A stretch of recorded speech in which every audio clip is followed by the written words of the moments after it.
Et bonsoir à toutes et à tous, on est ravis de vous retrouver pour votre rendez-vous d'infos comme chaque soir sur l'N24. Bienvenue dans le Mondorien. Salut Jim. Salut Nico, on est parti effectivement pour une heure d'émission avec évidemment du décryptage info, les images qui ont marqué la journée et puis bien sûr un grand témoignage en fin d'émission pour notre grand invité. Mais commençons par le commencement. Et le commencement, eh bien, c'est de l'actu Nico. On parle d'Octobre Rose ce soir. Oui, en Belgique, une femme sur 8 est touchée par le cancer du sein, maladie qui reste la plus fréquente et la plus meurtrière chez la femme.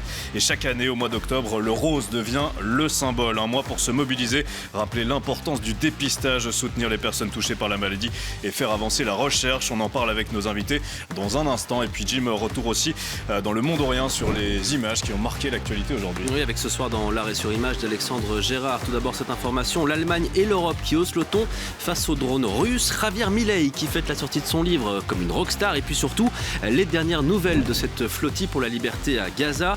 Et évidemment, vous voyez ce visage, celui de notre rapport tournésien Youssef Swat qui a posté ce message juste avant de se faire arrêter et qui demande via son avocat d'interpeller les autorités belges afin d'agir pour assurer sa protection et demander sa libération immédiate. On verra tout ça avec Alexandre Gérard d'ici une trentaine de minutes. Et puis Nico, on terminera comme chaque soir le Mondorien avec une grande personnalité et c'est le cas ce soir. Vraiment. Oui, vous connaissez sûrement la série 10%, vous connaissez sûrement le personnage d'Arlette et ce soir on reçoit la femme qui a inspiré le personnage que vous voyez à l'écran. Elle s'appelle Danielle Guin et elle est l'une des agents les plus influentes du cinéma français. Elle sera avec nous dans le Mondorien juste après 22h30. Ouais, il y aura quelques anecdotes à mon avis aussi à se mettre sous la dent. Et pour terminer cette émission, vous le savez, ce sera le scroll de Marie-Jean Riès, toutes ces images qui ont marqué les réseaux sociaux aujourd'hui et notamment des petites astuces, vous allez le voir, pour tenter de rentrer gratuitement dans des parcs d'attractions, le parc Disneyland ou encore le parc Astérix. Attention, c'est pas tout à fait légal, mais c'est sur les réseaux sociaux, donc ça existe. Marie vous raconte tout ça en fin d'émission. Bienvenue dans le Mondorien, on commence tout de suite avec le grand dossier du jour, on ouvre le 22h10 Actu.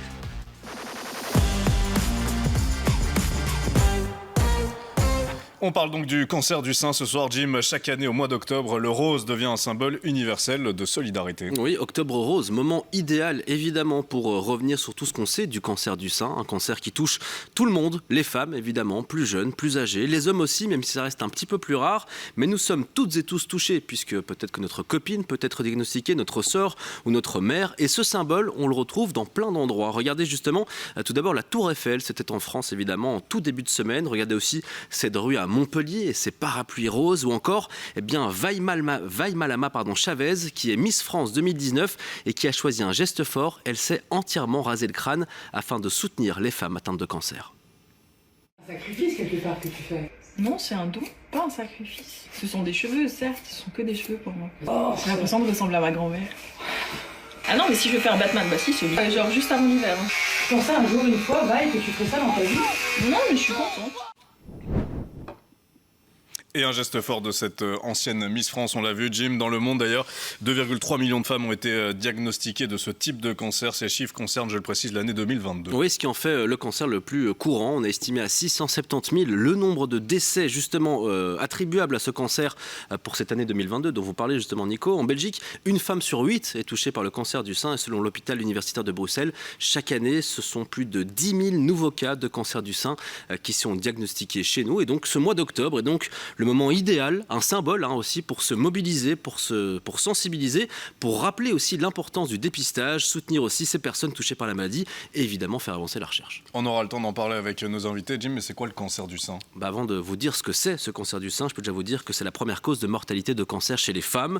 Je peux aussi vous dire que la recherche progresse, que les femmes, grâce à la détection de plus en plus rapide, survivent aussi davantage grâce aussi aux nouveaux traitements. C'est ce qu'a notamment dit Alice de Tolenard. Elle est mannequin et animatrice télé chez France Télévisions. Écoutez ce qu'elle dit justement sur un dépistage qui est fait de manière précoce. J'ai eu une boule, donc j'ai été voir un professionnel.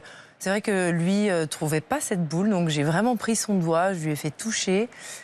C'est là aussi où il a commencé à me demander si j'avais des antécédents familiaux. C'est vraiment des sujets qu'il faut aborder avec les professionnels de santé parce que justement c'est des facteurs de risque en plus. Et surtout pas passer à côté de la chance de se faire dépister, diagnostiquer tôt parce qu'il y a vraiment une perte de chance énorme chez les jeunes femmes à cause de ça. Et justement, l'importance d'un bon dépistage au bon moment se traduit aussi dans les chiffres. Aujourd'hui, écoutez bien, la probabilité de survie à 5 ans est égale ou supérieure à 90%, en particulier si on détecte rapidement la maladie. Et si on revient à ta question, Nico, le cancer du sein, et là j'ai pris la définition qu'on trouve évidemment sur Internet, c'est une tumeur maligne de la glande mammaire qui se manifeste par une boule, une modification de la peau ou du mamelon et se dépiste donc par mammographie. Vous voyez d'ailleurs le dessin, ou plutôt le schéma à l'écran. Et s'il concerne surtout les femmes de plus de 50 ans, il ne faut pas oublier que près d'un cas sur 10 touche des femmes de moins de 45 ans. Et puis je vous l'ai dit, les hommes eux aussi peuvent être atteints, même si cela reste relativement rare, environ 1% des cas. Merci Jim, et 3 invités avec nous ce soir pour en parler. Oui, tout d'abord nous avons Gwenaëlle Lounen qui est chef de l'équipe digitale chez Big Against Breast Cancer. Nous avons aussi Françoise Roté au milieu, chercheuse à l'Institut Bordet, et puis Tiffany Bulto qui est porte-parole de l'AS Belting Pink. Bonsoir à toutes les 3, merci beaucoup d'être avec nous ce soir dans Le Monde Orient. Gwenaëlle Lounen, alors Jim l'a expliqué à sa manière, mais si on devait expliquer à un enfant aujourd'hui ce qu'est le cancer du sein, vous diriez quoi ? Je dirais que c'est une maladie qui se situe au niveau du sein, qui démarre en fait des cellules dans le sein. Donc les cellules, normalement, elles vivent, elles se divisent, elles meurent, elles se régulent. Dans certains cas, elles se multiplient, elles forment une sorte de masse qu'on appelle alors une tumeur. Comme vous l'avez dit, il y a des tumeurs qui sont bénignes, c'est-à-dire qu'elles restent localisées. Il y en a d'autres qui sont malignes et qui se propagent dans le corps. Et dans ce cas-là, c'est beaucoup plus dangereux. Donc vous l'avez aussi dit, malheureusement, le cancer du sein, il touche une femme sur 8 en général et un homme sur 800. Donc les hommes sont également touchés. En Belgique, il y a environ 11 000 nouveaux cas par an qui sont diagnostiqués avec le cancer du sein. Et donc, en fait, toute la problématique, c'est qu'il n'y a pas seulement un type de cancer du sein, il y a plusieurs types, il y a plusieurs formes de la maladie. Et donc, on a vraiment besoin de mettre en place des études, des recherches qui vont permettre de pouvoir trouver des traitements plus personnalisés, plus ciblés. Et c'est ce qu'on fait au Breast International Group, d'essayer de trouver de meilleurs traitements, toujours plus ciblés, toujours plus personnalisés pour tous les sous-types de cancer du sein. Françoise Roté, ça tombe bien, on a une chercheuse avec nous sur ce plateau. C'est vrai qu'il n'y a pas un seul cancer du sein, il y en a plusieurs différents, avec évidemment toutes les modifications que ça implique aussi. Je ne sais pas si c'est dans le traitement, dans le dépistage. Qu'est-ce que vous pouvez nous dire là-dessus ? Ben voilà, donc en fait, je rejoins son avis. Donc en fait, il n'y a pas un seul cancer du sein, mais on peut dire qu'il y a au moins 4 sous-types majeurs de cancer du sein. Et donc, on va prendre en compte, par exemple, la présence ou pas des récepteurs hormonaux. On va prendre aussi en compte la présence d'amplification d'un gène qui s'appelle HER2. Et en fonction de ces récepteurs, on va pouvoir optimiser la prise en charge des patientes, notamment les patientes qui ont un cancer hormonodépendant. Elles vont recevoir de l'hormonothérapie. Et les patientes qui ont un cancer HER2 amplifié, elles vont recevoir un traitement anti-HER2. Ce qui veut dire qu'on essaye toujours d'optimiser la prise en charge du cancer en fonction des caractéristiques de la tumeur. Tiffany Bulto, on va parler de cette prise en charge qui est extrêmement importante, mais revenons sur ce chiffre aussi, une femme sur 8. Ce chiffre, il paraît quand même assez hallucinant. Comment on l'explique ?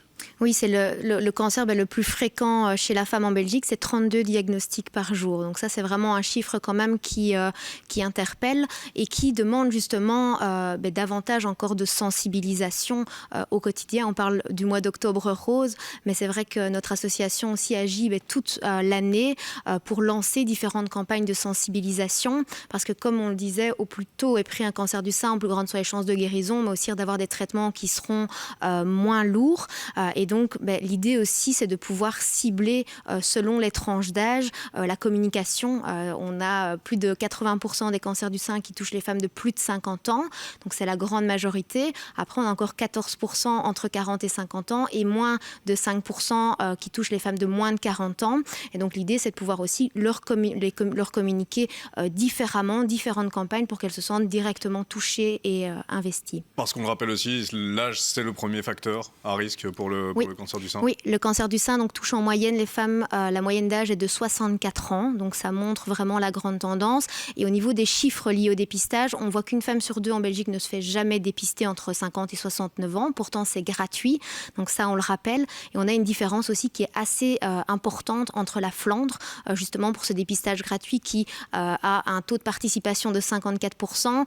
En Wallonie, on est à 4% de taux de participation et à Bruxelles à 8%, donc ce sont vraiment des chiffres qui nous montre qu'il faut agir maintenant. Françoise Roté, d'accord avec ça, c'est l'âge qui est le facteur le plus important, mais il y en a d'autres aussi, la génétique par exemple, ou est-ce que c'est vraiment l'âge qui fait office de référence aujourd'hui ? Voilà, le facteur prédominant, c'est effectivement l'âge, mais il y a d'autres facteurs. Donc l'étiologie du cancer du sein n'est pas tout à fait connue, mais on connaît notamment aussi l'alcool. Et alors il y a les cancers du sein qui sont héréditaires, où on va retrouver dans la famille des mutations dans certains gènes qui vont favoriser le développement du cancer du sein, mais aussi de l'ovaire. Oui, on va parler de dépistage en deuxième partie d'émission justement, et l'importance aussi de rappeler à surtout celles qui nous suivent évidemment, de faire attention à certaines choses, surtout liées évidemment à l'après-autopalpation. Mais avant ça, Gwenaëlle Lounen, on en est où dans la recherche ? Est-ce qu'il y a eu des grandes avancées ces 10-20 dernières années ? Qu'est-ce que vous pouvez nous dire là-dessus ? Oui, il y a quand même eu déjà des belles avancées au niveau de la recherche. On guérit mieux aujourd'hui ? On vit plus longtemps avec la maladie ? Comment ça se passe ? On diagnostique certainement mieux. Maintenant, tous les jours, il y a des avancées qui se font pour trouver des traitements plus personnalisés, moins lourds, avec moins d'effets secondaires. Il y a aussi, bien sûr, les nouvelles technologies qui présentent de nouvelles perspectives à ce niveau-là, avec l'intelligence artificielle, ce genre de choses. Mais il n'y a rien à faire, il y a encore beaucoup à faire, que ce soit en Belgique, en Europe, à l'international, pour trouver des traitements toujours plus adaptés, notamment dans le cas de formes graves, plus agressives de la maladie, pour le cancer du sein métastatique. Donc, quand on dit qu'un cancer du sein métastatique, c'est qu'il se propage dans le corps, il se délocalise, qui est encore considéré comme incurable aujourd'hui. Donc, on doit continuer la recherche pour pouvoir essayer de comprendre en fait comment le cancer du sein évolue et on arrive là pour pouvoir mieux le traiter. Françoise Roté, vous imaginez, vous, une période dans notre vie ou celle de nos enfants où le cancer du sein sera une maladie qu'on pourra guérir véritablement ? Vous l'imaginez, ce monde-là, ou pas ? Alors oui, moi je pense qu'à un moment donné, on va arriver vers une maladie qu'on va appeler plutôt peut-être chronique, qu'on pourra peut-être préserver et la patiente pourra vivre en fait avec son cancer. Mais j'espère surtout que grâce aux nouvelles technologies, aussi au laboratoire, qu'on va permettre de mieux comprendre le cancer du sein, son architecture, les interactions cellulaires qu'il y a dedans, pour venir avec des traitements optimisés et véritablement guérir toutes les patientes. Il manque de l'argent aujourd'hui dans la recherche, parce qu'on va y venir sur Octobre Rose aussi, mais c'est l'argent qui fait défaut aujourd'hui pour pouvoir avancer sur ce chemin que vous nous dressez aujourd'hui ? Alors l'argent, c'est bien sûr notre cheval de combat, parce qu'en fait, on doit toujours solliciter des associations pour avoir toujours de l'argent.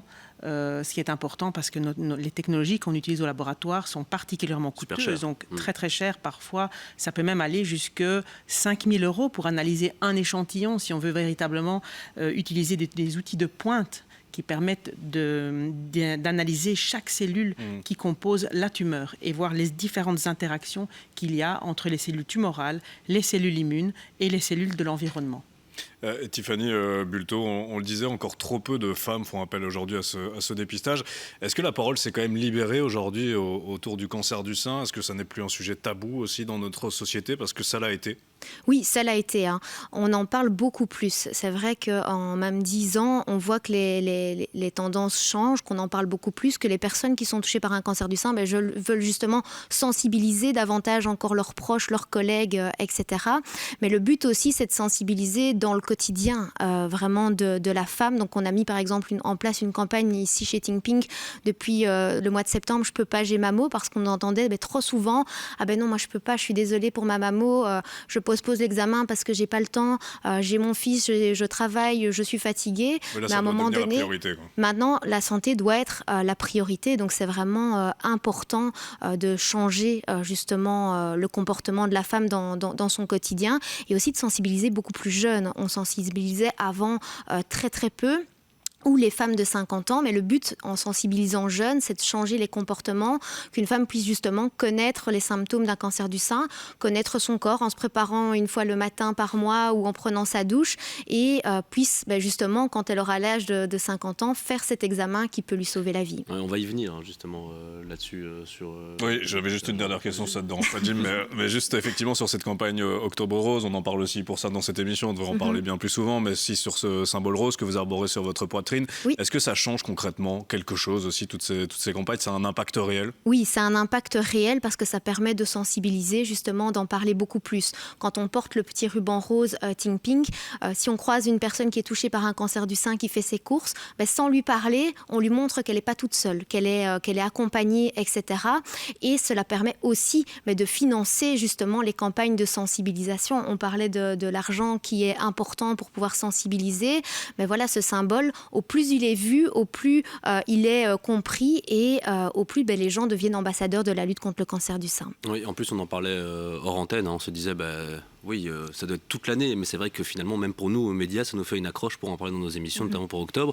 Vous êtes d'accord avec ce qui a été dit? Elle est importante, cette période de sensibilisation, pour faire avancer la recherche, pour sensibiliser justement aussi. Vous êtes d'accord avec ça, vous? Elle est cruciale, ne fût-ce que d'une part pour la prévention, pour rappeler aux personnes en fait que c'est important de se faire dépister et d'être attentif à son corps, mais d'autre part pour nous, pour Breast International Group, pour sensibiliser à l'importance de la recherche scientifique, parce qu'on fait des recherches qui sont académiques et donc qui dépendent des subventions, qui dépendent des donations, qui ont pour objectif de répondre à des questions cruciales pour les patientes et les patients atteints du cancer du sein, notamment une femme, il y a de plus en plus de jeunes femmes qui sont diagnostiquées avec un cancer du sein. En fait, ça remet tout en perspective. C'est la vie professionnelle, la vie personnelle, la vie financière qui y passe. Et donc, par exemple, une de nos études, Optima Young, vise à voir si, grâce à un test génomique, on peut identifier, par exemple, les patientes qui pourraient être épargnées de chimiothérapie. Pourquoi une personne aurait de la chimiothérapie si elle peut s'en passer? Donc, ça a un impact considérable et c'est vraiment important de faire passer nos messages dans des campagnes de sensibilisation comme c'est le cas pendant Octobre Rose. Ouais, et ce qui est important aussi pour nous, c'est de parler de dépistage. Et ça tombe bien, Nico, parce que c'est ce qui va suivre dans nos discussions juste après la pub. Oui, comment se passe une mammographie, en quoi un dépistage précoce peut changer la donne, quels sont les gestes à faire pour s'auto-contrôler. Marie-Jean Riès répond à une partie de ces questions et le reste, ce sera bien sûr à nos experts aussi de faire le reste. On revient dans un instant avec Le Monde ou Rien, à tout de suite.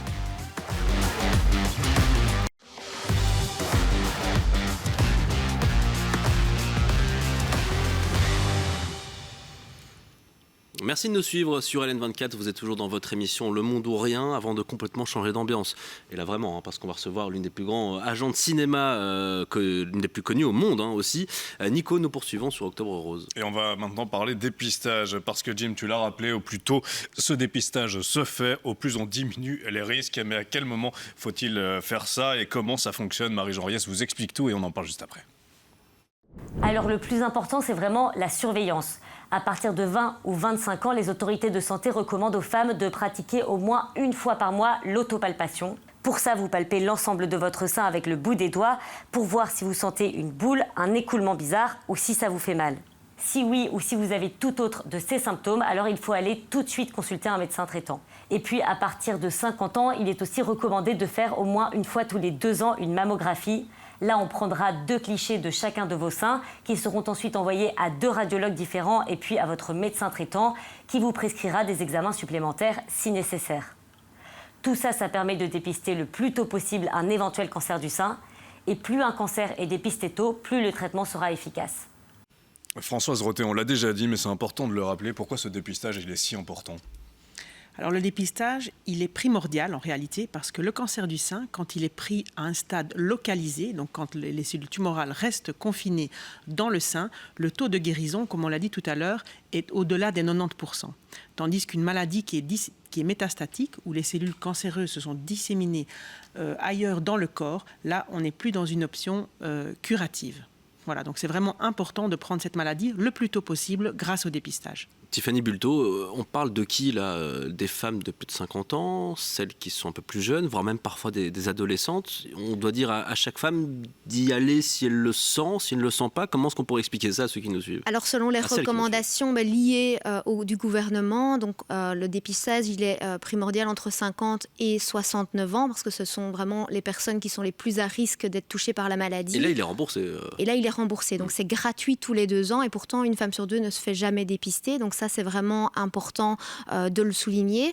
Après, tout dépend aussi des antécédents familiaux. Si on a des cancers du sein génétiques dans la famille, des cancers du sein familiaux, mais là, on conseille évidemment de prendre contact avec son médecin généraliste ou son gynécologue qui va adapter la prise en charge. Donc, il y a des femmes qui sont suivies dès 25 ans, des femmes qui sont suivies dès 40 ans. Et comme on le disait, tout va dépendre vraiment de ces différents facteurs. Mais pour toutes les autres femmes, l'important, c'est vraiment aussi de connaître son corps, de savoir quand on a quelque chose qui n'est pas normal et de pouvoir justement ne pas attendre 6 mois ou 1 an avant de prendre contact avec son médecin. Est-ce que par exemple, si j'ai une copine qui a une grosseur sur le sein, est-ce qu'elle doit se dire directement que c'est un cancer du sein ou justement il vaut mieux aller faire un dépistage le plus vite possible pour... Dans ce cas-là, le médecin pourra justement conseiller, voir si c'est lié à un cancer du sein ou non. Mais comme on dit, il vaut toujours mieux prévenir que guérir. Et c'est vrai que nous, on conseille toujours de ne pas hésiter. C'est mieux de prendre contact avec son médecin et que le médecin nous dise c'est rien, c'est pas grave. Mais justement, éviter qu'un cancer du sein soit pris beaucoup plus tard avec des traitements qui seront beaucoup plus lourds également. Et je vais un peu m'adresser à toutes les trois, mais dépistage gratuit entre 50 et 69 ans. Alors, on n'a pas de politique ce soir sur le plateau, mais pourquoi ne pas le rendre entièrement gratuit? Est-ce que c'est aussi un des combats quand même à mener aujourd'hui pour toucher plus de femmes, pour avoir encore plus de dépistage en Belgique? Je ne sais pas qui a envie de réagir là-dessus. Françoise Roté, par exemple. En réalité, l'âge qui a été fixé pour le dépistage a été fixé sur base des chiffres, c'est-à-dire que la majorité des cas vont survenir au-delà de 55 ans, 60 ans, et c'est pour ça que le remboursement se fait pour cette tranche d'âge. Ça devrait s'élargir ou... C'est vraiment là qu'il y a un pic, en fait. Il y a vraiment un pic. Gwenaëlle Lonon a l'air de vouloir l'élargir. Je pense que oui, parce que si on voit qu'il y a de plus en plus de cancers du sein chez les jeunes femmes, comme on l'a mentionné, si j'ai les bons chiffres en mémoire, c'est de 25 à 55% des cas qui sont préménopausés. Ça vaut quand même la peine de, comme on a dit, mieux vaut prévenir que guérir en fait. Et si on sait qu'on peut qu'on a des opportunités pour soigner le cancer du sein à partir du moment où il est bien pris, oui, je pense que ça vaut la peine. Si le monde politique nous regarde ce soir. Et il nous regarde, croyez-moi. Bien sûr qu'il nous regarde. Des SMS après l'émission. Françoise Roté, on va juste, parce qu'on fait très peur aux gens là ce soir, et à juste titre, c'est aussi à ça que sert aussi Octobre Rose, mais on guérit beaucoup mieux du cancer du sein. Aujourd'hui, la prise en charge, elle est complètement différente qu'il y a 10 ou 20 ans. Rassurez un petit peu ceux qui nous regardent. Donc en fait, vous avez raison, il est important de souligner que le cancer du sein a un stade localisé et guéri dans plus de 90% des cas. Donc le chiffre est quand même très encourageant. Et donc grâce à la recherche qui a permis de mieux comprendre l'organisation de la tumeur, comprendre quelles sont les patientes qui vont répondre à un traitement ou ne pas répondre à un traitement, évaluer aussi le pronostic des patientes, donc des patientes qui ont un bon pronostic, chez qui on peut épargner des traitements qui sont lourds comme la chimiothérapie.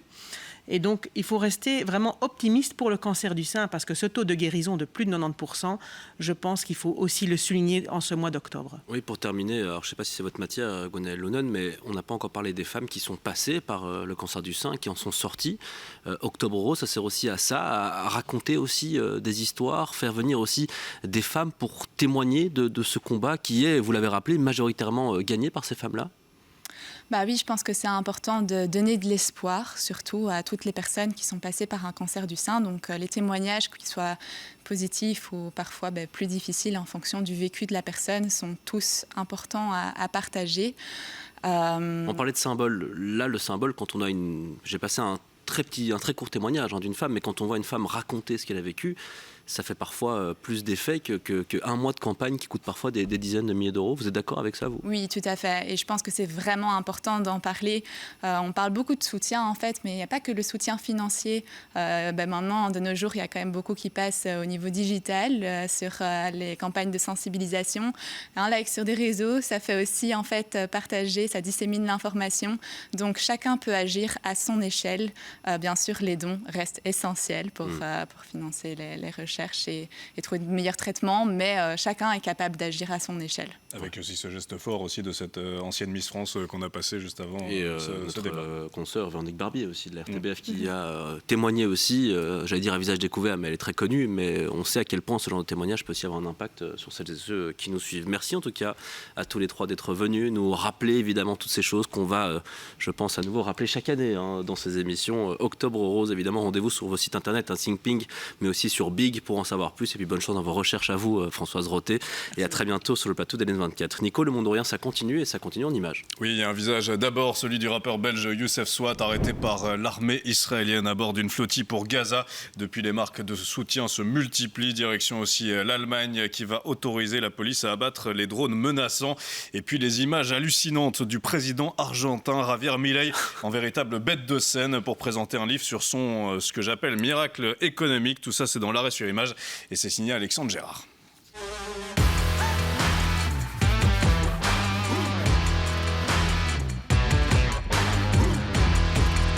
On commence cet arrêt avec une nouvelle flottille internationale arrêtée. Son nom, Thousand Madeleine. Dans les bateaux, on retrouve des Belges dont le rappeur Youssef Swat et la députée écolo Bénédicte Linard. Sur son compte Instagram, les équipes du Tournaisien affirment qu'il a été kidnappé. L'armée israélienne l'a arrêté dans les eaux internationales. Je m'appelle Youssef Reziki, je viens de Belgique et si vous voyez cette vidéo, c'est que nous avons été interceptés en mer et que j'ai été kidnappé par les forces d'occupation israéliennes ou par les forces d'un pays participant au génocide d'Israël contre les Palestiniens. J'en appelle à tous mes camarades, à mes amis, à ma famille pour qu'ils fassent pression sur le gouvernement belge afin d'exiger ma libération immédiate. Les avocats de Youssef Swat ont interpellé les autorités belges. Ils demandent d'agir tout de suite pour assurer la protection et demander la libération immédiate de leurs clients. Une mobilisation en soutien au rappeur a eu lieu dans sa ville de Tournai ce soir.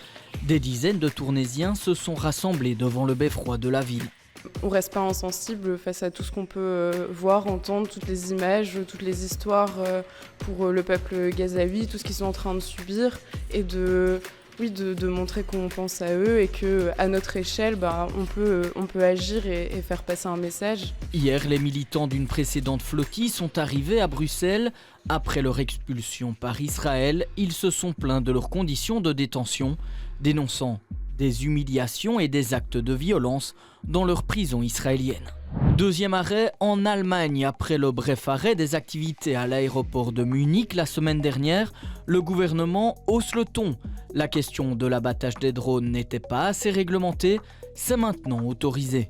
Gibt der Bundespolizei die Möglichkeit, technisch auf der Höhe der Zeit gegen Drohnengefahren vorzugehen, beispielsweise mit elektromagnetischen Impulsen, mit Jamming, mit GPS-Störung, aber auch mit physischen Einwirkungen. Das heißt, das Abfangen der Drohnen und der Abschuss der Drohnen ist zukünftig durch die Bundespolizei geregelt und möglich. L'Allemagne n'est pas le seul pays à avoir eu affaire à des survols suspects.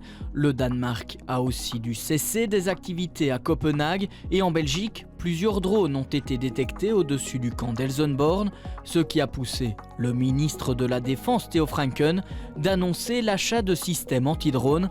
Face à ces multiples menaces, l'Europe veut réagir avec plus de force. To those who still doubt, look at what is happening. One incident may be a mistake. 2 incidents a coincidence. But 3, 5, 10. This is a deliberate and targeted grey zone campaign against Europe. And Europe must respond. La menace de la Russie semble de plus en plus sérieuse. Hier, le commissaire européen mettait en garde. Le Kremlin envisagerait une attaque contre l'OTAN. Et puis, dernier arrêt avec des images surprenantes d'un concert. Images surréalistes même, puisque le chanteur n'est autre qu'un président. Un show mégalo de Javier Milei devant 15 000 personnes acquis à sa cause. Le président argentin a aussi profité de cet événement pour rendre hommage aux victimes du 7 octobre. Porque Israel es el bastión de Occidente y por eso los terroristas y la izquierda paradójicamente están juntos, porque saben que rompiendo Israel destruyen el mundo occidental basado en la cultura judeo-cristiana y nos van a llevar puesto. Por eso, bancamos Israel porque es lo justo, pero sobre todo porque Israel es el bastión de Occidente. Ce show était organisé pour la sortie du nouveau livre du président argentin, un livre dans lequel il revendique le redressement économique de l'Argentine, mais l'économie du pays tangue, le président connaît des revers politiques et la tension entre pro et anti-Milei est forte. Au moment de cette présentation, des affrontements avaient lieu dans la capitale. Sí, y estoy ganando 300.000 pesos. ¿Y qué más te puedo decir? Si yo no me puedo ir a un cine, me vengo acá a protestar, ¿me entendés? Aparte, esta gente nos está dejando en la ruina total. Cette soirée servait aussi de meeting au président argentin. Dans moins de 20 jours se tiennent les élections de mi-mandat et elles s'annoncent compliquées pour Javier Milei. Et voilà, c'est fini pour aujourd'hui. On se retrouve demain avec 3 images qui auront fait l'actualité. L'arrêt sur image d'Alexandre Gérard, c'est tous les soirs dans Le Monde Orient. Puis quand vous le souhaitez, vous qui nous regardez sur LN24.be. Nico, dans quelques instants, on oublie l'actualité et c'est une invitée, mais vraiment passionnante, qui vient s'installer. Oui, cette invitée, c'est l'une des agents les plus influentes du cinéma français, agent notamment d'une actrice belge qui nous manque beaucoup, Émilie Dequesne, agent qui a aussi inspiré le personnage d'Arlette dans la géniale série 10%. Daniel Guin est notre invité dans quelques instants. Restez bien avec nous, à tout de suite.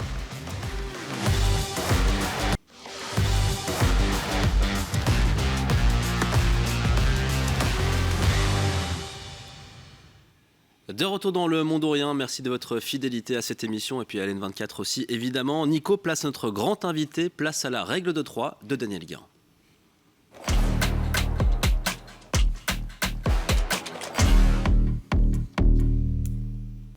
Et Nico, comme chaque soir, 3 mots pour présenter la personnalité du Monde Orient. Oui, et le premier mot que j'ai choisi pour votre portrait sans surprise, c'est agent. Mais j'aurais pu dire maman, j'aurais pu dire sœur, j'aurais pu dire maîtresse, j'aurais pu dire psychologue, parce qu'une agent, c'est un peu tout ça à la fois. Et ce soir, on reçoit l'une des agents les plus influentes du cinéma français.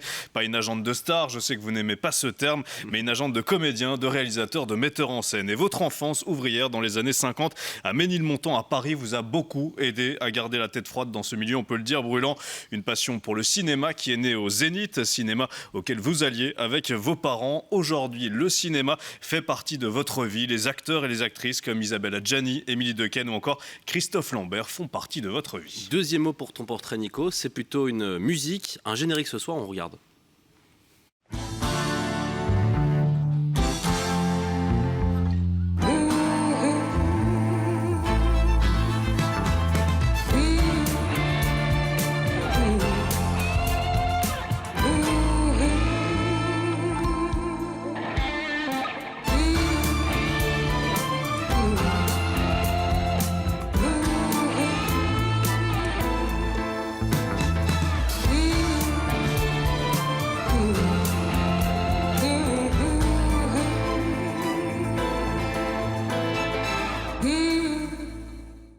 Vous l'avez sûrement reconnu, c'est le générique de la géniale série 10%. Et si j'en parle ce soir, c'est parce que Daniel Guin, eh bien, c'est la femme qui a inspiré le personnage d'Arlette, la doyenne de l'agence ASK dans la série. Une femme pleine de gouaille, fan de jazz et de cinéma, toujours accompagnée de son petit chien Jean Gabin et adepte de punchline culte. Mais la question, c'est pas de savoir si tu l'aimes, mon acteur. Ça, tu me l'as déjà dit. Ce que je veux savoir, moi, c'est combien tu l'aimes. Et puis, dernier mot de ce portrait, Nico, c'est Waterloo. Oui, parce que Daniel Guin fait partie du jury cette année du festival historique de du film du historique de Waterloo, festival qui se consacre à l'exploration de l'histoire à travers le prisme du cinéma. Festival de retour du 9, donc demain jusqu'au 12 octobre. L'année passée, le jury était présidé par un certain Jean-Marie Poiret qu'on avait reçu sur ce plateau. Cette année, il est présidé par Régis Varnier, réalisateur oscarisé notamment d'Indochine. Bonsoir Daniel Guin. Bonsoir. Merci beaucoup d'être présente ce soir. Je peux rectifier 2-3 choses? Oh non, allez-y. Si. Adjani a fait partie de ma vie. Bien sûr. Parce que quand autant Christophe et Émilie, voilà. On va en parler. Voilà, Ça je a fait une peux petite toujours partie remettre un peu les choses au clair. Ils vont dire Johnny, oui, c'était une petite partie. Non, mais parce que non, parce que j'ai. Bon, vous avez été stagiaire sur un film, mais on en parlera. Ouais, on va y revenir évidemment. Vous êtes là aussi, on l'a dit, pour ce festival à Waterloo, mais aussi ce livre que vous avez sorti il y a plusieurs mois maintenant, Daniel Guin, dont on a envie de reparler aujourd'hui. Ça s'appelle La Môme Cinéma, et on a donc plein de questions à vous poser ce soir. D'abord, cette passion pour le cinéma, comment est-ce qu'elle est née? C'est quoi votre tout premier souvenir au cinéma, vous? Alors, c'est compliqué. Enfin, ma passion du cinéma, c'est à cause de mes parents. Parce que, très bizarrement, ce qui serait peut-être pas possible aujourd'hui, mes parents, qui étaient des petits ouvriers, allaient 3 fois par semaine au cinéma. Le week-end étant pour le sport, le football, mon père. Mais on allait beaucoup au cinéma. Alors, c'est vrai aussi qu'à l'époque, ma grand-mère travaillait. Bon, il n'y avait pas de baby-sitter, il n'y avait pas de tout ça. Donc, à un moment, qu'est-ce qu'on fait du gamin quand on va, ou de la gamine, quand on va au cinéma? Alors, petite, j'ai dû voir avec mon oncle, la belle, enfin, les dessins animés. J'ai vu, en tout cas, ça, je suis sûr, j'ai vu Blanche-Neige, parce que plus tard, très tard, je n'arrivais pas à m'endormir encore, parce que quand je voyais la sorcière avec la pomme, là. Ouais. Bon, maintenant, ça va, heureusement. Et donc, j'allais beaucoup au cinéma mais donc, mes parents m'emmenaient et j'ai vu des films. Pas pour moi. Donc, ma mère était une fondue d'Eddie Constantine. Donc, à 8 ans, 9 ans, je voyais Ça va barder, La Môme vert de gris. Et mon premier souvenir vraiment de cinéma, mais ça rejoint ma vie d'après, c'était La Chatte avec Françoise Arnould, qui était une grosse vedette à l'époque. On dit agent de cinéma, c'est quoi exactement? Parce que je l'ai dit, vous êtes à la fois maman, sœur, maîtresse, psychologue. C'est quoi exactement agent de comédien ou de comédienne? C'est ce que vous dites. On est là, a priori, quand on travaille avec un comédien, c'est pour l'aider dans sa carrière. C'est pour être de conseil, c'est pour le suivre, c'est pour ça que on pourra en revenir, c'est pour ça que je pense que des agents, il doit se passer quelque chose, il doit se passer une osmose, quelque chose entre le comédien ou la comédienne. Parce que quand on parle de comédiens qui quittent des agents, etc., moi je pense que tous les agents font bien leur travail. Après, quelquefois, on est plus en phase avec certains comédiens sur le chemin à suivre, si on est d'accord, etc. Mais c'est vrai que ce travail qu'on a à faire implique d'être extrêmement disponible. Mais qu'est-ce qui fait qu'on est un bon agent de cinéma? Qu'est-ce qui fait que vous êtes devenu, vous, l'une des agents les plus influentes du cinéma français? Mais moi, je ne me permettrai jamais de dire qu'il y a des mauvais agents de cinéma. Ah non, pas du tout. Non, mais je veux dire, un bon agent de cinéma... Je ne sais pas, je suis agent. Je ne sais pas si je suis bonne ou pas bonne. Bah, moi, je peux vous le dire, honnêtement, vu votre carrière. Non, mais oui. Mais moi, je pense que... Oui, mais vous savez, il y a des circonstances, il y a plein de hasards, etc., qui permettent ça. Puis après, il y a la personnalité aussi. Mais moi, je pense que les agents sont... Après, je peux ne pas avoir envie de travailler avec certains agents. Ça, c'est autre chose. Mais ça ne veut pas dire qu'ils sont bons ou mauvais. Voilà. C'était quoi votre spécialité? Bien vous occuper d'eux ou avoir l'œil pour dénicher tel ou tel futur star, vous? Ou les deux. Ou les deux? Les deux, parce que... moi, je ne voulais pas être agent. Je l'ai dit, je ne voulais pas être agent parce que je n'aime pas le côté... comptabilité, juriste, tout ça. Mais alors maintenant, c'est génial, parce que dans les agences, on a des juristes. C'est ça, pour faire le bien pour nous. Mais ce qui m'intéressait, c'était comment de mettre des gens avec des gens pour faire des choses. Oui, et c'est ce qui est dingue, parce que dans la série 10%, que moi j'ai adoré, je pense que pour toi aussi, tu as adoré aussi, Nico, le personnage d'Arlette, il est absolument exceptionnel. Est-ce qu'elle est réaliste, cette série dans son ensemble, et puis en particulier votre personnage, alors inspiré évidemment de votre carrière? Alors, d'une certaine manière, elle est réaliste. Mais toutes les agences ne sont pas comme celles que l'on décrit dans 10%, où il y a une espèce de concentration de situations. Ils se tirent quand même un peu dans les pattes, quand même. Hein. Les coups foirés. Concurrence entre eux, c'est ce que vous dites. Les coups fourrés, comme on dit. Je ne pense pas que ça se passe comme ça dans les agences. Par contre, ce qui est très, très juste, très vrai, on en revient à la sœur, la mère... la psy. C'est-à-dire la psy, oui. C'est-à-dire... cette espèce de chose. Je dis, moi j'ai consacré ma vie à ça. J'ai pas eu de vie privée. Enfin, j'ai une vie privée, il ne faut pas exagérer, mais je veux dire, j'admire des femmes qui sont agents, qui sont mariées, qui ont des mômes, etc. Parce que quand je vois la disponibilité qu'on doit avoir, même si les comédiens n'en exagèrent pas, qu'on doit avoir, je me dis, mais comment elles font? Je les admire profondément, vraiment. Et on touche vraiment 10% ou pas? Oui. De son client. C'est la loi. Ah, c'est comme ça, d'accord. C'est la loi en France. Vous savez, c'est le seul pays d'Europe où c'est régi par la loi. Incroyable. En Belgique, vous n'en avez pas, puisque paraît-il que on est des proxénètes. Alors, c'est ça qu'on dit en Belgique? Oui. Ah je ne savais pas. Vous savez qu'il n'y avait pas d'agent à cause de... Enfin, on m'a toujours dit d'une loi que c'était sur le proxénétisme, Oui, c'est on ça. disait que Ah oui, ok. Parce que avant, on était, même en France, on était agent de placement. Donc placement... Voilà. On le disait, maintenant, on est sous la ministère de la Culture. On le disait, les comédiens et les comédiennes n'abusent pas non plus. En tout cas, vous n'avez pas vécu ça. Mais est-ce qu'il y a quand même une anecdote un peu folle que vous pouvez nous raconter sur votre carrière liée à un acteur ou une actrice ou une demande un peu folle? Une demande folle? Je peux vous raconter une anecdote. Ah oui, allez-y. J'étais attaché de presse de Christophe Lambert et on avait fait... il avait fait. J'avais fait ça à la sortie de Highlander. Ah. Et puis, à la fin d'Highlander, il mourait. Et puis un jour, Christophe, genre à 2h du matin, m'appelle pour me dire, écoute Daniel, il était aux États-Unis, les Américains veulent faire une suite à Highlander. Il faudrait trouver l'idée pourquoi Highlander ressuscite, etc. Et, tout. Et il me dit, tu pourrais pas voir avec ton ami Pierre Pelot, qui est un grand écrivain, qui vit dans les Vosges. Je raconte ça, parce que quand même, il faut le faire. Il pourrait pas écrire quelque chose, mais c'était pour hier, quoi, voilà. Donc, à 3h du matin, j'appelle Pierre, parce que je savais qu'il était insomniaque et qu'il peignait la nuit. Et je lui dis, tu pourrais écrire un truc? Il me dit, OK. Et je lui dis, mais il faut que tu fasses ça de vite, parce que Christophe en a besoin. J'y repense. Et donc, Pierre écrit un truc, qui était vachement bien d'ailleurs. Et puis, j'ai dit, mais comment je vais récupérer ça? Et Christophe me dit, c'est pas grave, je t'affrète un avion. Tu pars à Colmar pour chercher le synopsis. Ouais. Donc, je prends Personne n'a voulu venir avec moi. J'ai pris mon avion personnel toute seule. Petit jet. Oui, moi qui comme ça en avion. Mon avion personnel. Je suis arrivé à Colmar. Pierre et Irma sont venus me chercher. Et dans la journée, parce que je reprenais l'avion le soir, dans la journée, une amie de Pierre et d'Irma arrive. Et Irma dit, toi, Daniel est venu parce qu'il fallait absolument que ce synopsis soit, parce que Christophe en a besoin pour les États-Unis et tout. Et l'ami d'Irma lui dit, mais tu sais, ici, nous, on a un fax. Hein.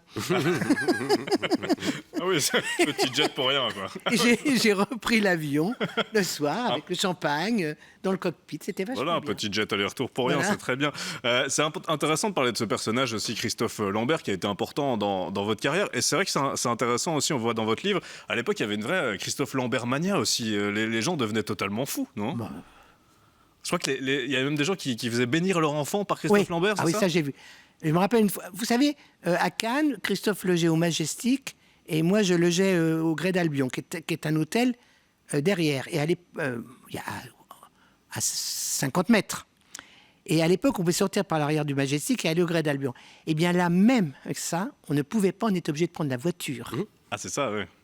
Et alors, je l'ai vu de mes propres yeux, une femme qui tendait son bébé à Christophe. Non, mais j'ai dit, mais ils sont Il y a même des maris qui demandaient à leur femme de coucher avec Christophe Lambert. Ah, ça, c'était extraordinaire. J'avais reçu une lettre, comme ça, je lisais quand même parce qu'on recevait 100 lettres par jour. Hein. Ouais, j'imagine. Et des lettres, des fois... D'ailleurs, des fois, c'est terrible, parce que quand on voit des gamines qui disent « Moi, si tu me réponds pas, je vais me suicider », enfin, c'est toujours... Enfin, moi, ça me mettait mal à l'aise. Hein. Et j'ai reçu une lettre d'un mari qui disait « Je vous en supplie, coucher avec ma femme. Une fois que ce sera fait, je serai tranquille. » On ne sait pas s'il a répondu à cette lettre. Non, il ne répondait pas. La folie d'Hollywood. Et puis il y a aussi une rencontre qui va marquer votre vie, Daniel Guin, c'est celle évidemment d'Émilie de Cannes. Hein. C'est en mai 1999, 1999 pour vous, c'est au Festival de Cannes que tout a commencé. Regardez avec nous justement, puisque Alexandre Gérard revient sur cette belle histoire et on en parle juste après. On est en 1999 à Cannes, lors de la projection du film Rosetta. Daniel Guin le sent, ce film aura la Palme d'Or. Elle le dit aux réalisateurs qui ne la prennent pas au sérieux. Résultat, Rosetta recevra bel et bien la Palme d'Or et Émilie de Cannes, quant à elle, reçoit le prix d'interprétation féminine.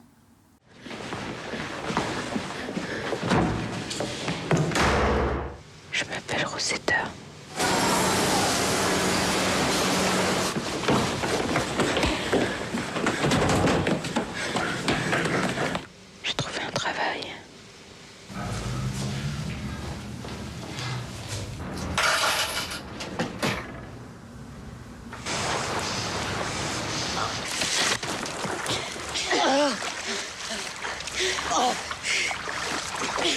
J'ai trouvé un ami. Après le festival, la productrice se souvient très bien de cette prédiction de Daniel Guin. Elle lui propose alors de rencontrer Émilie Dequesne, qui n'a que 17 ans et qui n'a pas d'agent. Le feeling passe tout de suite. C'est le début d'une belle histoire de 26 ans entre les deux femmes. Une histoire qui s'est arrêtée trop tôt. Émilie Dequesne est décédée au début de l'année, à l'âge de 43 ans. Qu'est-ce que vous avez dit la première fois que vous l'avez vue, Émilie Dequesne, Daniel Guin? Ce que je me suis dit? Ouais. La toute première fois. La toute première fois, c'était à l'écran. Mais je ne l'ai pas rencontré. Après, justement, vous avez dit quoi à ce moment-là? J'étais voir le film parce que les frères Dardenne étaient venus me voir quelques années auparavant pour Bernard Giraudot. C'est assez amusant d'ailleurs. C'était, je crois, pour faire leur premier film. Ils n'avaient rien fait encore. Et j'avais dit à Bernard, écoute, je trouve vraiment ces gens extrêmement intéressants. Vraiment, il faudrait suivre. Donc on avait voilà. Et puis, ils ont eu du mal à monter le film financièrement, etc. Et quand le film a pu se faire, Bernard n'était plus libre. C'est Robin Renucci qui a fait le rôle, je me rappelle. Je ne me rappelle pas le titre. Ça se passait dans une usine désaffectée, enfin bon. Et quand le film, quand Rosetta est passé à Cannes, vendredi à 17h, le dernier jour de la compétition, je me suis dit, je vais aller voir le film. Et je suis sortie de ce film, je ne sais pas, vous savez, on a des espèces d'intuitions.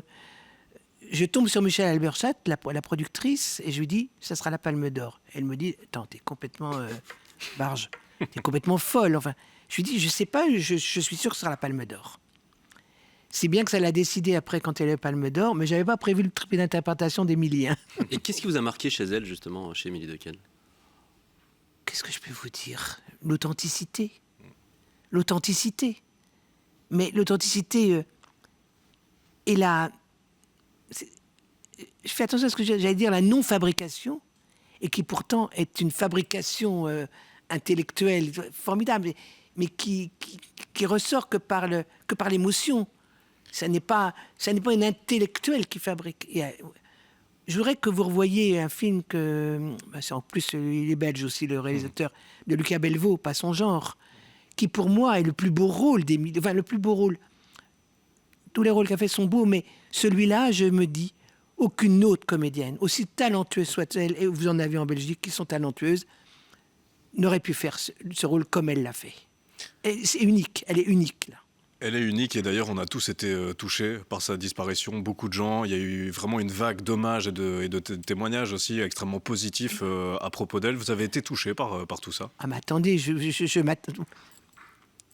Quand Michel, son mari, m'a appelé pour me dire qu'Émilie était partie, le vieux réflexe d'attaché de presse, j'appelle l'AFP pour dire, bon, Jean-Louis, je lui dis, et vous voyez, comme je suis vieille, tout à coup, je me dis, je vais lui dire ça ce soir, comme ça, demain, ça apparaîtra dans les journaux. Et là, il me dit, Daniel, attends, tu plaisantes. Marche plus comme ça. Il y a des réseaux, oui. Et je dis, bon, attends, parce qu'à ce moment-là, la fille d'Émilie n'était pas au courant. Elle était, bon, on a attendu. Et quand j'ai pu passer l'information, j'ai passé l'information, mais 10 secondes après, j'avais la télé allumée à la maison, ça passait, et 5 minutes après, j'avais 50 messages sur mon répondeur, et les mails et les messages. Mais surtout, ce qui m'a frappé, c'est le nombre de gens qui ne la connaissaient pas, qui n'avaient rien vu même, et qui ont envoyé des mots en disant à quel point ils aimaient cette comédienne. Parce qu'elle était authentique. Ça, je le crois très profondément. Émilie Dequesne, comédienne unique, authentique aussi. Je le disais, vous avez une vie marquée par de nombreux immenses comédiens et comédiennes. Il y a ce mot aussi, star. C'est peut-être compliqué de l'utiliser aujourd'hui, star. C'est quoi une vraie star pour vous? On l'a pas vu, mais elle a soupiré. Ouais, je sais. je sais que vous n'aimez pas ce mot, mais est-ce qu'il y a des acteurs et actrices aujourd'hui sur lesquels on peut utiliser ce mot star ou ce mot pour vous ne veut rien dire? C'est pas que ça veut rien dire, c'est que c'est très galvaudé. On parlait des stars hollywoodiennes, en fait, c'est de là d'où vient. C'est-à-dire c'était des fabrications, malgré tout, Monroe, Crawford, enfin tous ces gens-là. Je trouve ça obsolète aujourd'hui par rapport... On a de grands comédiens, de grandes vedettes, etc. J'aime pas ce mot star, ça m'énerve. Voilà. Et Hollywood, c'est un monde qui vous attirerait? Non, le monde ne m'attire pas, mais le cinéma hollywoodien, oui, bien sûr, j'aime beaucoup le cinéma américain. Pour terminer, un dernier mot, Daniel Guin, sur le festival du film historique de Waterloo, qui commence demain. Vous faites partie du jury. Ça fait plaisir, j'imagine? C'est une fierté? Oui, Bien sûr. Bah oui, oui. J'espère que je vais être à la hauteur. Vous serez bien sûr à la hauteur. Oui, mais Il y j'en a sais plein de rien. stars, Bon, vous savez, c'est compliqué. Il y a plein de stars à Waterloo, en plus, vous allez aimer. Je connais pas Waterloo. Vous savez, c'est quand même le nom d'une ville qu'on n'aime pas beaucoup. C'est vrai qu'en France, ça Morne-Plaine, comme on me dit à chaque fois. C'est vrai que ça ne rappelle pas un bon souvenir Non. pour la France. Enfin, moi, j'étais pas là, hein, mais... Daniel Guin, merci, vous restez encore un tout petit peu avec nous. Est-ce que vous aimez bien les réseaux sociaux, vous? Je sais pas ce que c'est. Vous voyez Instagram. Ouais, non, j'ai pas Instagram, j'ai pas. Ça tombe bien, j'ai Facebook, je regarde, mais je sais pas comment ça regardez, fonctionne. ça tombe bien parce que s'est-il passé sur les réseaux sociaux et sur Internet? Élément de réponse avec le scroll de Marie-Jean Riès.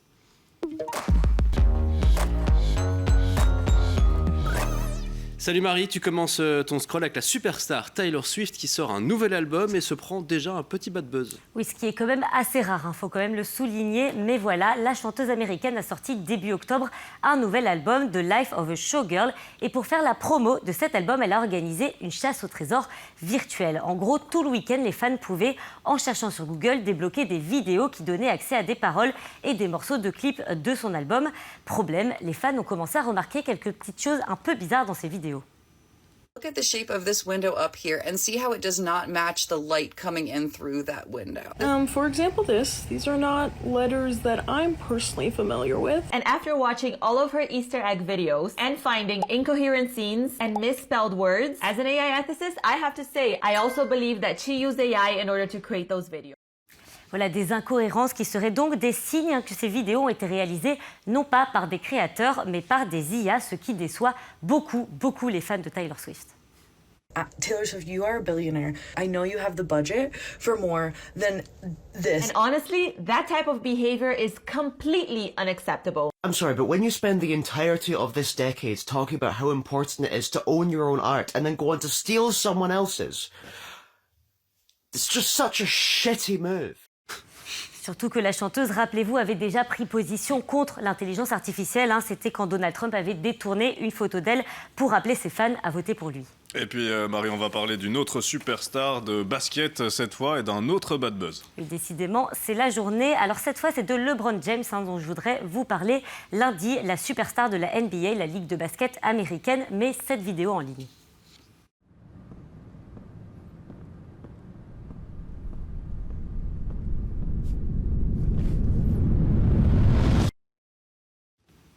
Tremblement de terre dans le monde du basket. Alors pour ceux qui n'ont pas la référence et donc pour qui la terre n'a probablement pas tellement tremblé, en fait The Decision, c'est une référence à cette émission de télévision diffusée en 2010 dans laquelle LeBron James avait annoncé qu'il quittait son équipe de Cleveland pour celle de Miami. Un séisme à l'époque. Donc quand LeBron James poste ce lundi cette vidéo qu'il appelle la décision ultime, forcément les fans sont en ébullition.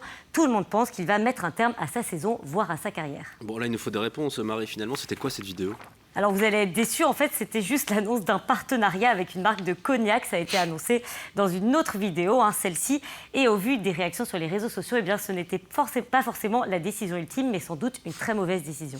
Et puis pour terminer ce scroll, Marie, tu vas nous donner des conseils pour entrer gratuitement dans les parcs d'attractions.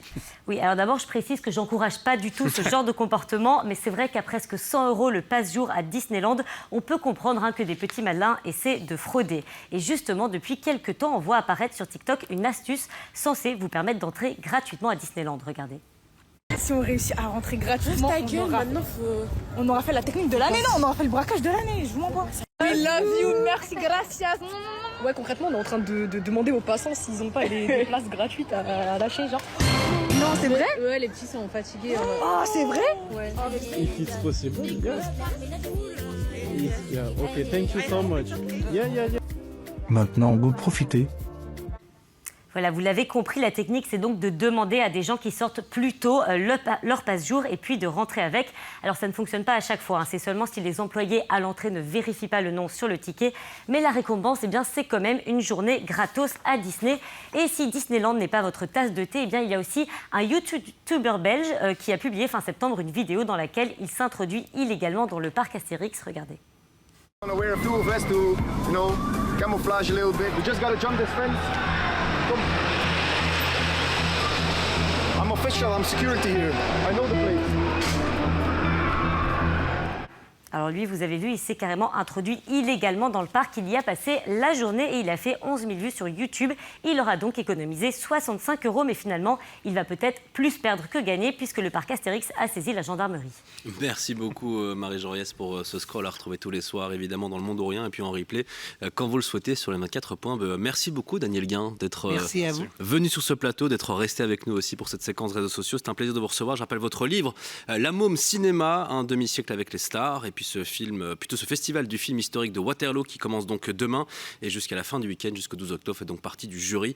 À bientôt, évidemment, on l'espère, sur N24. Et puis Nico, quant à nous, c'est déjà terminé. On se retrouve demain pour un nouvel épisode du Mondorien. Oui, avec justement deux acteurs, Didier Bourdon et Elsa Zilberstein, sont le couple explosif de C'était mieux demain, film qui sort mercredi prochain dans nos salles, une sorte de retour vers le futur à la française. Une interview à ne pas manquer. Merci Jim. Merci Nico, je vais essayer de pas parler que des inconnus non plus demain. Et évidemment, merci à Richard Devulf à l'édition, merci à toutes les équipes pour la préparation de cette émission.